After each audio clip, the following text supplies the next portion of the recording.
हम आपको कल बता दिए थे यूएनओ के बारे में। यूएनओ में कुल कितने अंग होते हैं? 6। सबसे बड़ा अंग महासभा, सबसे बड़ा महासभा, सबसे जरूरी सुरक्षा परिषद। सुरक्षा में अस्थायी कितने हैं? अस्थायी। भारत अस्थायी सदस्य है? भारत अस्थायी नहीं। भारत कैसा है? अस्थायी। भारत कैसा है? अस्थायी। ये बताइए इसमें कितने अंग होते हैं? न्यास और न्यायालय, न्यास और न्यायालय, न्यास और न्यायालय। उसके बाद सामाजिक और आर्थिक परिषद, सामाजिक और आर्थिक, सचिवालय, सचिवालय, महासभा, सुरक्षा परिषद, सुरक्षा परिषद, सिक्योरिटी काउंसिल, सुरक्षा परिषद। विश्व का लघु संसद किसे कहते हैं? लघु संसद महासभा को कहते हैं। कितने सदस्य इसमें? 193। सबसे नवीनतम सदस्य महासभा के अध्यक्ष कौन है? कोसावो है। कौन है? कोसावो। महासभा के कौन है? कोसावो, कोसावो, कोसावो, हंगरी के रहने वाले। सचिव ना है एंटोनियो गुटेरस, गुटेरस सचिव है गुटेरस। सुरक्षा परिषद में कुल कितने सदस्य? अस्थाई वालों को एक विशेष शक्ति है, उसे क्या कहते हैं? क्या भारत अस्थाई है? क्या भारत को वीटो है? अस्थाई मिलेगा तो हमें वीटो मिल जाएगा। अब चलते हैं हम लोग देखते हैं क्यों भारत को वीटो नहीं है। देखिए यूएनओ के कुछ रूल है, यूएनओ के कुछ रूल है। पहला है कि भारत का बजट बहुत कम है। यूएनओ को भारत बहुत कम पैसे देता है, लगभग उसके कुल बजट का भारत 1.5% देता है। टोटल यूएनओ का जितना खर्चा है ना, उसका कितना परसेंट है? 1.5%। तो एक पहला इशू आ गया बजट का। चलते चलते एक एक करके देखते हैं क्यों हमें अस्थायी सदस्यता नहीं मिला। पहला हमारा क्या है? बजट कम है, तो इसका काट भी है। बजट के अलावा हम अपनी सेना देते हैं, दवाइयां देते हैं, जेनरिक दवाइयां पूरी इंडिया में हम ही लोग सप्लाई करते हैं, पूरी दुनिया में। हमारे यहाँ दवाइयां जो है ओरिजिनल तो बनती ही नहीं है, बहुत कम दवाइयां बनती है हमारे यहाँ। ओरिजिनल दवाइयां बहुत कम बनती है, हम लोग जेनरिक बना देते हैं। जैसे कोई वैज्ञानिक है, दवाइयां का खोज किया, उसको 20 साल तक पेटेंट दे दिया जाएगा, कमा लो बाबू तुम जितना कमाना चाहते हो। उसके बाद वो ओपन हो जाता है, फिर उसका जेनरिक बना सकते हैं। तो हम लोग दवाइयां बनाने में नहीं बल्कि जेनरिक बनाने में आगे हैं। ओरिजिनल दवा 100 रुपया का, जेनरिक 1 रुपया में बना देगा। तो भारत की दवाइयां किस पे डिपेंड करते हैं? जेनरिक पर। जेनरिक है तो हम लोग यहाँ देखो जेनरिक दवाइयां बहुत ज्यादा है, तो हम लोग दवाइयों की भी तो सप्लाई करते हैं। तो केवल अगर पैसा से है तो हम सेना देना बंद कर देते हैं, दवाइयां देना बंद कर देते हैं। अब वो पैसा हम क्या कर देंगे? दे देंगे। अब तो पहला हो गया बजट। दूसरा, क्या किसी ऐसे संगठन में केवल पैसा मायने रखता है किसी चीज के लिए? मतलब कौन चीज का बिया का नाच हो रहा है क्या कि ढेर पैसा दे दो तो ढेर 2 घंटा नचवा देगा? यूएनओ है नचनिया? ये कौन सा बात होता है कि बजट कम है? मतलब कहना क्या चाहते हैं कि पैसा देंगे तो बजट यूएनओ के अस्थायी सदस्यता दे देंगे, उस हिसाब से तो सबको मिल जाना चाहिए जो भी पैसे वाले देश। तो ये या यूएनओ की कुछ कुछ क्या है गड़बड़ियां है। आगे बढ़े तो पहला हो गया कि उसका कहना है कि बजट, पहला उसका क्या कहना है? बजट। किसका बजट कम है? तो थोड़ा भी नहीं छूटा है बाबू। इससे पहले क्वेश्चन पूछ रहे थे, कहना है क्वेश्चन पूछा, अभी बताए कितना परसेंट है? 1.5%। तब मुझे पूछ रहा है कितना? अरे भाई अमेरिका 35% देता है, समझ में गया? हम लोग देंगे, हमारा डिफेंस बजट उठ जाएगा, बहुत ज्यादा पैसा लगता है, अरबों खरबों में रुपया लगेगा यहाँ पे। आगे बढ़े, चलिए ध्यान से। पहला हो गया बजट हो गया। उसके बाद कहता है कि जम्मू कश्मीर, यूएनओ का कहना है कि जम्मू कश्मीर एक विवादित जगह है और अगर आपको अस्थायी सदस्यता दे देंगे तो आपके पास हो जाएगा वीटो। अब जम्मू कश्मीर के बारे में कभी भी कोई फैसला यूएनओ करेगा तो अगर इंडिया के फेवर में गया तो ठीक है, इंडिया के फेवर में नहीं गया और जम्मू कश्मीर के फैसला आने से पहले उसे वीटो मिल गया, लगा देगा वीटो। अब ये मुद्दा कौन उठा देता है? पाकिस्तान उठा देता है कि भाई भारत को वीटो मत देना, तो हमारा पाकिस्तान अटक जाएगा। सोचो पाकिस्तान तुम अपना देखो, तुम जिंदा रहोगे कि नहीं, बाद में कश्मीर निपटेगा आदमी। अब गया जमाना कश्मीर, लाहौर अपना है, नहीं समझा? कश्मीर कश्मीर चिल्लाने दीजिए, सीधा क्या है लाहौर। हालांकि लाहौर में खाना पीना बहुत अच्छा, मतलब छोला कुलचा बिरयानी चाय सब। लाहौर पूरे भारत का सबसे अच्छा एक सेकुलर कल्चर था, क्योंकि लाहौर में ना बहुत ज्यादा मात्रा में हिंदू भी रहते हैं, लाहौर में बहुत ज्यादा मात्रा में सिख भी और मुस्लिम भी। तो इंडिया की ये 3 मेजर पॉपुलेशन जो है वो सबसे ज्यादा आपको एक ही शहर में मिलती थी, तो लाहौर में मिलती थी। समझा कि नहीं? क्या हर कम्युनिटी के लोग वहां थे, तो लाहौर जीता जागता एग्जाम्पल था सेकुलरिज्म का। और वो ऐसे मिल गया, मतलब आप रेड क्लिफ से पूछा कि आप लाहौर को क्यों दे दिए थे, तो कहा कि आपको कलकत्ता दिए, बंबई दिए, चेन्नई दिए, मुंबई दिए, दिल्ली दिए, लखनऊ दिए, पूना दिए, नागपुर दिए, उसको कराची की सेवा था क्या वहां पे, तो सोचे लाहौर दे देते हैं। अरे चट्टा कहीं का प्रसादी बांट रहा है। अरे अभी होता रेड क्लिक हुआ तो आदमी निकाल के उसको फांसी देता है। बताइए, ऐसा ऐसा काम किया था। तो जम्मू कश्मीर का मामला सीरियस है और यहाँ भारत पहुंच जाता है। तो जम्मू कश्मीर पर अध्ययन करने के लिए यूएनओ ने एक आयोग का गठन किया था। उस आयोग का नाम था डिक्सन कमीशन। क्या नाम था? Dixon commission. डिक्सन कमीशन ने कहा था कि यूएनओ को जम्मू कश्मीर के मामले में हस्तक्षेप नहीं करना चाहिए, क्योंकि जम्मू कश्मीर पाकिस्तान और भारत का आंतरिक मामला है। अब लो, भारत कहता है कि जब ये मामला आंतरिक है तो हम अपने से सुलट लेंगे, तुम बीच में मत आओ। अब बताइए, यूएनओ किसकी बात माने? पाकिस्तान का माने या खुद अपने द्वारा बनाए गए डिक्सन कमीशन का बात माने? तो यहाँ डिक्सन कमीशन किसके पेपर में आ जाता है? हो गया कि नहीं हो गया? बंद कर दो, गेट बंद कर दो। डिक्सन कमीशन हम लोग के पेपर में आ गया। इसके अलावे 1971 में हम लोग ने पाकिस्तान को पकड़ के जबरदस्त धो दिया और 72 में पाकिस्तान सरेंडर कर दिया। उसके 93,000 फौज क्या कर दी? सरेंडर कर दी, क्योंकि भारत से हम नहीं लड़ पाएंगे। तो हम लोग उसको 93,000 फौज को लौटाए और दोनों के बीच में एक समझौता हुआ, शिमला समझौता, जिसमें कहा गया कि फ्यूचर में अगर कभी भी भारत और पाकिस्तान में कोई विवाद होगा तो उसे हम दोनों मिल बैठ कर सुलझा लेंगे, बाइलेटरल, द्विपक्षीय तौर पर सुलझा लेंगे। समझा कि नहीं आ गया? कभी किसी तीसरे को नहीं बुलाएंगे। तो भारत कहता है डिक्सन कमीशन की भी बात मानो, दूसरा शिमला समझौता की भी बात मानो। डिक्सन यूएनओ का है, शिमला समझौता पाकिस्तान और भारत दोनों के प्रधानमंत्री ने साइन किया यहाँ पे। तो जम्मू कश्मीर का तो मामला नहीं पड़ गया। जब पाकिस्तान स्वयं स्वीकार किया कि हम तीसरे को इंटरफेयर नहीं करेंगे, तो पाकिस्तान कश्मीर चिल्लाने से कुछ हो जाएगा। अब देखिए, भारत ने सोचा है कि कश्मीर में 93,000 फौज नहीं थे, सब तो कुत्ता था सब। नहीं, फौज था जी, फौज था वहां का। समझ आ गया कि नहीं आ गया? फौज कोनो काम के नहीं है सब वहां के। आगे बढ़े। पाकिस्तान की फौज को लगता है बहुत ज्यादा वहां पे, उनको लगता है पाकिस्तान छोड़ो सबको, बकलोल सब यहाँ पे। तो पाकिस्तान की अर्थव्यवस्था का हालत एकदम खराब हो चुका है, उसकी अर्थव्यवस्था डूब रही है। अब भारत क्या करता है? कश्मीर पे बहुत खर्च कर रहा है, कश्मीर को डेवलप करना चाह रहा है, वहां मेडिकल कॉलेज खोल रहा है, कश्मीर में यूनिवर्सिटीज खोली जा रही है, बहुत सारा डेवलपमेंट किया जा रहा है, ताकि वहां के लोग देखकर, बाकी के कश्मीर के लोग को देखकर, नहीं बंद हो रहा है जी तुम लोग से, आधा घंटा लगता है बंद करने में, छोटा सब कहते हैं वहां होशियार बैठा करो। आगे बढ़ते हैं, जम्मू कश्मीर का मामला समझ में आ गया? तो डिक्सन आयोग किसके पेपर में बोल दिया? हाँ? और शिमला समझौता भी भारत की। तो अब यूएनओ में अब रही बात यहाँ पे। अब भारत कहता है कि जब यूएनओ की स्थापना हो रही थी, यूएनओ की स्थापना हो रही थी, तो 1945 में ही भारत यूएनओ का सदस्य बन गया था।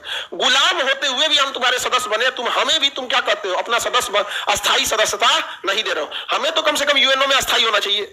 उसके बाद यूएनओ कहता है कि दुनिया में लोकतंत्र होना चाहिए, क्योंकि लोकतंत्र पब्लिक के लिए अच्छा होता है, राजतंत्र अच्छा नहीं है।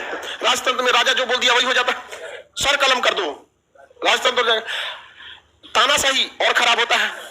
चाइना में जो है, चाइना में क्या जी, साम्यवादी में पब्लिक से कोई नहीं पूछा जाता, जो पार्टी ने डिसीजन ले लिया वही ले लिया। सबसे अच्छा कौन होना है? लोकतंत्र। यूएनओ किसके बढ़ावा देता है? लोकतंत्र। दुनिया का सबसे बड़ा लोकतंत्र कौन है? भारत। ससुरा तुम कहता है लोकतंत्र को बढ़ावा देना है, छोटा कहीं का दुनिया का सबसे बड़ा लोकतंत्र को तुम अस्थायी सदस्य नहीं बनाए हो, क्या बनाए हो? अस्थायी। और तुम तब क्या कहना चाह रहे हो? तो भारत यही बात कहता है कि तुम लोग कहना क्या चाहते हो यहाँ पर? तो पहला तो लोकतंत्र है, दुनिया के सबसे बड़े लोकतंत्र है, हम ही को तुम सदस्य नहीं बना रहे हो, ये तो पूरी तरह से क्या है? गलत बात है यहाँ पर। यूएनओ कहता है कि गुटबाजी करने से बेहतर है यूएनओ पे भरोसा किया जाए। भारत किसी भी तरह का सैन्य गुटबाजी का सदस्य नहीं है। अमेरिका नाटो जैसे सैन्य गुटबाजी का है, फिर भी अस्थायी है। ब्रिटेन नाटो का है, फिर भी अस्थायी है। फ्रांस नाटो का सदस्य है, फिर भी अस्थायी है। रूस ने भी बनाया था सेंटो सेना, वो भी क्या था? अस्थायी था। चाइना के साथ बनना, चाइना भी उसी पेपर में जा रहा था यहाँ पे। तो भैया जब तुम कहते हो गुटबाजी नहीं होना चाहिए और गुटबाजियों वालों को रखे हो अस्थायी सदस्य में, दुनिया का पहला देश भारत था जिसका प्रधानमंत्री जवाहरलाल नेहरू ने पूरे दुनिया में गुट निरपेक्ष आंदोलन चला दिया कि किसी को किसी गुट में जाने की जरूरत नहीं है, और तुम उसी देश को अस्थायी सदस्य नहीं दिए हो। यह गलत बात है यहाँ पर। तो भारत यूएनओ के हर मामले को फॉलो करता है, एक जगह आके अटक जाता है। यूएनओ कहता है कि आप न्यूक्लियर नॉन प्रोफिलरेशन ट्रीटी साइन कीजिए, एनपीटी।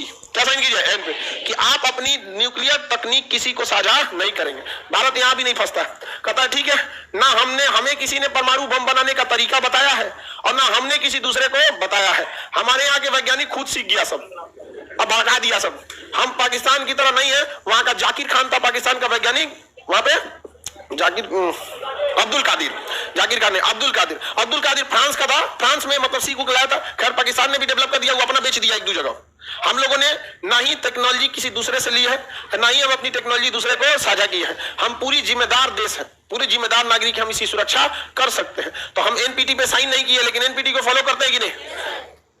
वो कहता है सीटीबीटी पे साइन कीजिए, सीटीबीटी कॉम्प्रिहेंसिव टेस्ट, बहुत बड़ा परमाणु परीक्षण, कॉम्प्रिहेंसिव टेस्ट बैन ट्रीटी, बहुत बड़े परमाणु परीक्षण पर प्रतिबंध लगाती है ट्रीटी। जो सीटीबीटी पे साइन करता है ना, वो परमाणु बम का परीक्षण नहीं कर सकता है, परमाणु बम का परीक्षण नहीं कर सकता। हम लोग 1974 में परीक्षण कर दिए और 1998 में कर दिए। चाइना कहता है देखिए देखिए देखिए ये अस्थायी सदस्यता मांग रहा है और इसी का नियम नहीं फॉलो कर रहा है, इससे पहले साइन कराइए एनपीटी पे, nuclear non proliferation treaty, sign कराइए। भारत कहता ना करेंगे, कहता सीटीबीटी पे साइन कराइए कि हम परमाणु परीक्षण नहीं करेंगे। तो सीटीबीटी पे लिखा है कि हम जमीन पे परीक्षण नहीं कर सकते, हवा में नहीं कर सकते, पानी में नहीं कर सकते। हम लोग जमीन के अंदर किए हैं, जो उसमें लिखा ही नहीं था, क्योंकि अंडरग्राउंड एक क्लॉज ही अलग होता है, जो अंडरग्राउंड एक क्लॉज अलग होता है, वहां पे वो एक अलग दुनिया है, अंडरग्राउंड की दुनिया है यहाँ पे भूमिगत। तो हम लोग साइन ना एनपीटी पे किया है ना सीटीबीटी पे की, लेकिन एनपीटी और सीटीबीटी दोनों में से किसी को हमने उल्लंघन नहीं किया। तो आप कहिएगा कि सर क्यों नहीं तब साइने कर देते हैं, कि जब हम एनपीटी पे साइन, जब हम एनपीटी कहता है कि ना ही आप किसी से परमाणु तकनीक लीजिएगा ना किसी को दीजिएगा, ना हमें किसी से परमाणु तकनीक लेने की जरूरत है ना देने की जरूरत है, तो हम इस पे साइन क्यों नहीं कर देते? और परमाणु परीक्षण की खुद ही अनुमति देता है कि आप भूमिगत परीक्षण कर सकते हैं, और हम लोगों ने भूमिगत परीक्षण करके उसके पावर को टेस्ट कर लिया है कितना तगड़ा है, तो हम साइन क्यों नहीं कर देते? दिक्कत यहां यह है कि इस पर लिखा हुआ है कि इस पर साइन करने वाला देश यह स्वीकार करता है कि केवल 5 देश ही परमाणु बम रखेंगे जिनके पास वीटो है। तो हम इसको जैसे साइन करेंगे ना, तो हम ये स्वीकार करेंगे कि परमाणु हथियार रखने का अधिकार बस उन्हीं 5 देशों को है, अमेरिका, ब्रिटेन, फ्रांस, रूस, चाइना। तो इसे साइन करने का मतलब क्या है, लेकिन जैसे साइन करेंगे तो हम ये स्वीकार कर लेंगे कि हम अपना परमाणु बम हटा रहे हैं। ससुरा अफ्रीका, साउथ अफ्रीका जो देश है ना, साउथ अफ्रीका, उसका पास परमाणु बम था, इसे पूरा साइन करा दिया सब, परमाणु बम को डिस्ट्रॉय करा दिया सब।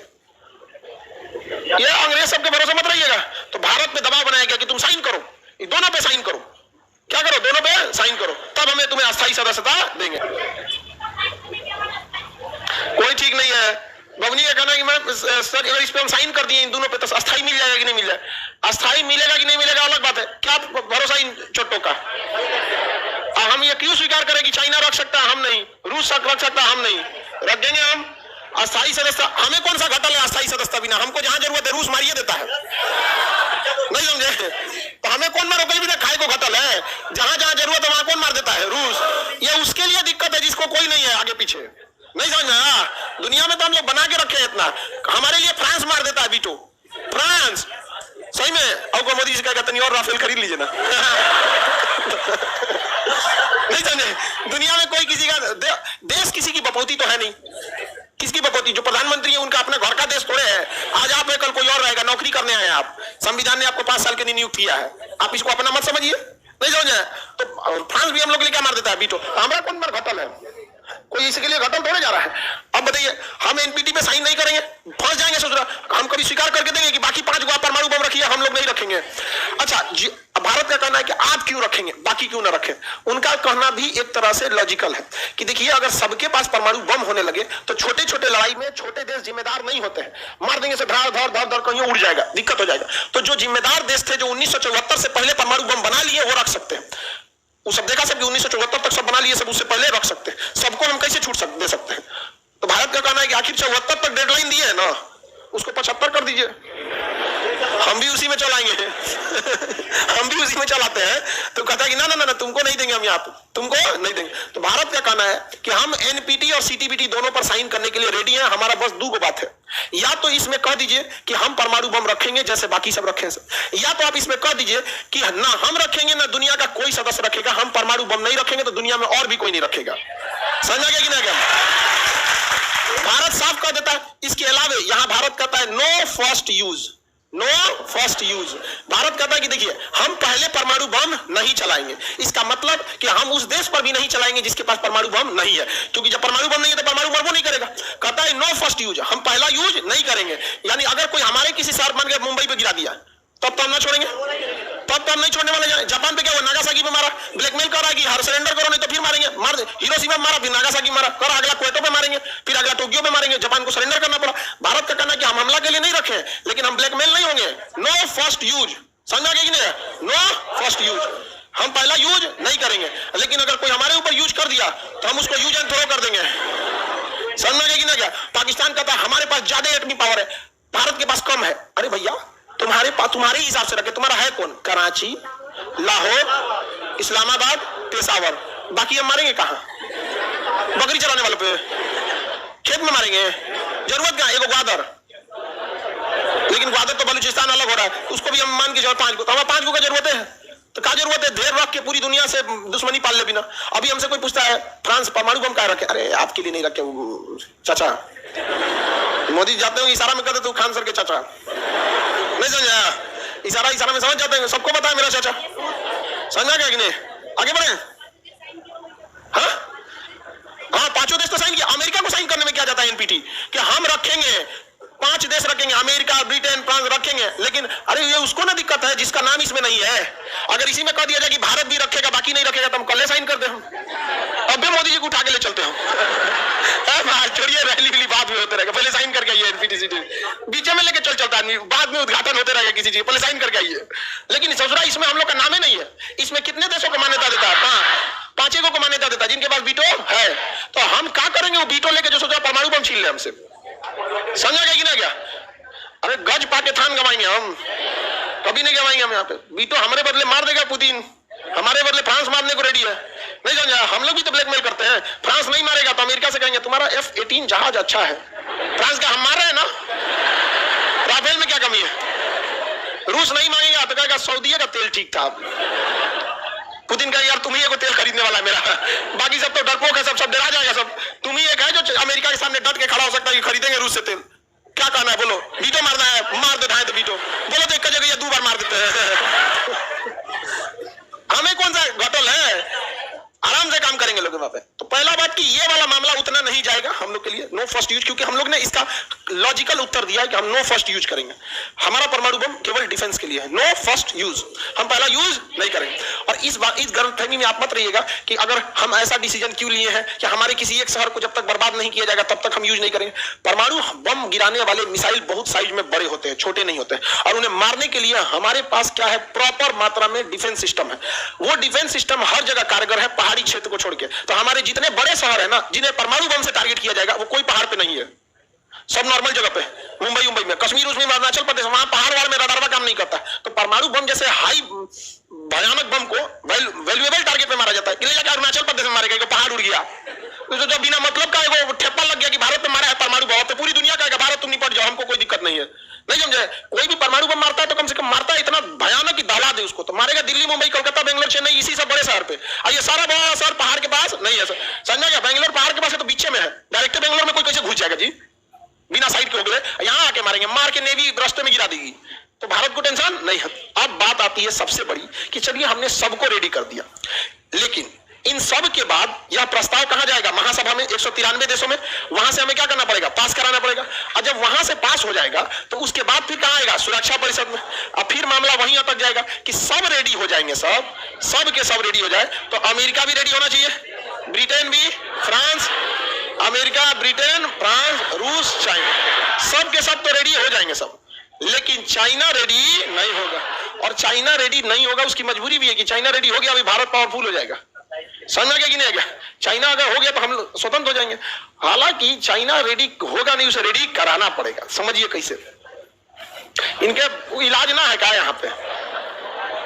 आगे यहां तक तो समझ में आ गया।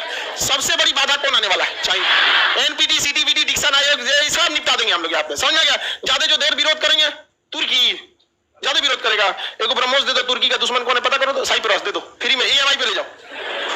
गद्दा उड़ा देंगे यहाँ पे। हमें थोड़ी लड़ना है, छोटे मोटे इंसान लड़ाई खुद लड़ते हैं, बड़े लोग लड़वाते हैं। अब देखिएगा आपके गांव मोहल्ले या कहीं पे भी जो बड़े लोग हो गए वो घर से बाहर थोड़े आते हैं, उनके लिए लड़वाने वाले रहते हैं लोग यहाँ पे। अरे छोटका छोटका लड़ता है सब, श्रीलंका और लंका ये सब टाइप वाला, ये सब लड़ाई करेगा सब खुद है, मार देंगे। बाका कभी नहीं लड़ता। अमेरिका क्या कर रहा है? हथियार ले जाके यूक्रेन को दे दे रहा, मार दो। हम लोग को क्या करना है यहाँ पे? अब देखिए बात समझिए ना, चाइना को कैसे घेरा जाएगा। चाइना को घेरने के लिए अच्छा से रणनीति बनाना पड़ेगा हम लोग को। एक संस्था है MTCR, missile technology control region. Missile technology control region ये कहता है कि अगर आपको 500 kg से ज्यादा मारक क्षमता की मिसाइल बेचना है या 300 किलोमीटर दूर, इस 500 kg से ज्यादा भारी या 300 से ज्यादा दूर जाने वाली मिसाइल आप बेच नहीं सकते, आप बेच नहीं सकते और ना ही आप खरीद सकते। यानी अगर आप चाहते हैं कि 500 kg से ज्यादा भारी मिसाइल खरीदे या 300 किलोमीटर से ज्यादा मारक क्षमता वाली मिसाइल की खरीदे या बेचे तो आपको मजबूरी में MTCR का सदस्य बनना पड़ेगा। भारत MTCR का सदस्य है, चाइना नहीं है। चाइना नहीं है, और इसमें भारत को वीटो है। एमटीसीआर में किसको वीटो है? भारत। अब चाइना की मजबूरी है, वो रूस से खरीदना चाहता है S-400 मिसाइल। तो रूस ने कहा ठीक है भेज देंगे हम तुमको S-400, ये दुनिया का सबसे एडवांस मिसाइल सिस्टम है। दुश्मन की किसी जहाज को मार के गिरा देगा। कोई परमाणु बम मारने आएगा, मार के गिरा देगा उसको, रास्ते मार के गिरा देगा। यहाँ से परमाणु बम आता है, रास्ते मार के गिरा देगा। तो चाइना को चाहिए क्या चाहिए? S-400। रूस के पास गया, पुतिन का पैसा लाओ, पैसा दे दिया, ट्रांसफर हो गया, सब IFSC कोड मिला के सब ट्रांसफर हो गया, मैसेजों से पुतिन मिला लिया, आ गया। उसके बाद पुतिन जो मिसाइल दिए उसकी S-400 पैसा लिया, S-400 का थमा दिया S-300। कहा कि रे बकलवा तुम MTCR का सदस्य नहीं है, तुमको 300 किलोमीटर से ज्यादा मारक क्षमता का मिसाइल नहीं दे सकते हैं। तो कहा तो पैसा क्या लिया?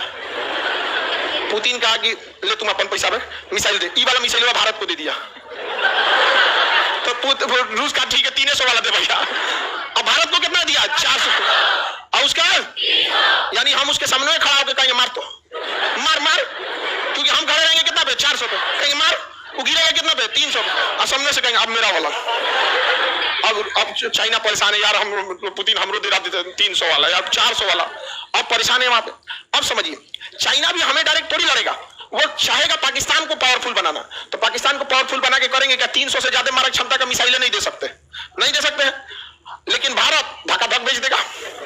भारत इनके दुश्मनों को ना ब्रह्मोस 2 बेच रहा है, 600 किलोमीटर मारक क्षमता वाला। कितना? 600।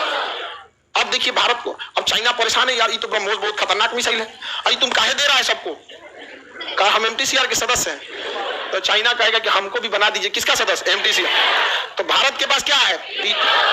तो भारत कहेगा काम कीजिए, यूएनओ में हमें दिला दीजिए वीटो। नहीं समझा? अब वहां वीटो दिला, हम यहाँ तुम्हें वीटो दिला देते हैं। झुक के कभी समझौता नहीं करेंगे यहाँ पे। अरे छोड़ल खाएगा आदमी, सोचा छीन के खा लेंगे, छोड़ल ना खाएगा आदमी। नहीं समझा? जब हाल करते हैं तुमको ना, हमारे को ना घटल है, हमारे लिए पुतिन है वीटो लगाने के लिए, फ्रांस है वीटो लगाने के लिए, कोई दिक्कत नहीं है। अरे हमारा विरोध कौन करता है? चाइना और पाकिस्तान। कोई दिक्कत नहीं है। चाइना अगर हमारा विरोध करेगा तो अमेरिका देखेगा अच्छा चाइना विरोध करता है, भारत हम तुम्हारे लिए खड़े हैं, वीटो। नहीं समझा? चाइना कोई साफ सुथरा देश रहता तब ना कोई उससे दुश्मनी नहीं लेना चाहता है। चाइना का तो खुलेआम दुश्मनी अमेरिका से। जैसे वो भारत के खिलाफ जाएगा, कौन खड़ा हो जाएगा? हम लोग को घबराने की जरूरत नहीं है। आप ही जाइए एक बार यूएनओ में। मार कराना चाहता है क्या? वहां आदर्शवादी लोगों को भेजा जाता है। सारी दुनिया के लिए, संसार के लिए शांति की बात होनी चाहिए। हमारा वो आदर्शवादी विचारधारा वाला हम नहीं है। हमको चाहिए वीटो, बाहर में जाए जिसको दिक्कत हो रहा है, निकल साइड यहाँ, निपट लेंगे तुमको यहाँ पे, यही निपटे। यूएनओ में निपट जाता आदमी यहाँ पे, वो सब नहीं चाहिए हमको। टारगेटेड वाला इंसान, समझा के? हाँ, लक्ष्मण जी वाला इससे समझा, राम जी वाला नहीं कि बस सबको देख के चले। वो तो बहुत मतलब सबको देखा, लक्ष्मण जी को देखते थे, ऑन द स्पॉट होगा, नकिया काट लिए। आगे बढ़े। तो हम लोग को सबसे ज्यादा दिक्कत जानते हैं किसको होता है? आदर्शवादी लोगों को। आदर्शवादी सोचेगा कि हम शिक्षक हैं, पाकिस्तान के बारे में अब शब्द बोलेंगे तो शिक्षक की मर्यादा। अरे साइड रखिए पहले, यहाँ पर शिक्षक बनने बाद में, पहले जन्म लेते बन गए हिंदुस्तानी। नहीं समझे? तो आदर्शवादी लोग के लिए तो हम लोग को भाई एकदम निश्चयवादी है, ये करना है मतलब करना है, बाद में देखा जाएगा। पाथ हमारे लिए मायने नहीं रखता, किस रास्ते से जाएंगे नहीं, मतलब हमको वहां पहुंचना है बस। आगे बढ़े। MTCR अभी देखिए इसकी करंट डेट में मतलब लगभग 48 के आसपास है। तो हम लोग ना किसमें वीटो है हमारे पास? MTCR में हमारे पास वीटो है या नहीं है? NSG में। अब देखिए आगे समझते हैं, यहाँ पे MTCR को थोड़ा सा साइड लाइन करते हैं। अब हम लोग आते हैं किसमें? यूएनओ पे। यूएनओ में हमारे पास वीटो है। हमारे लिए यूएनओ का सबसे बड़ा बाधा कौन बनता है? हाँ, चाइना। हमें यूएन कैसे वीटो मिलेगा सब समझ में आ गया आप लोग?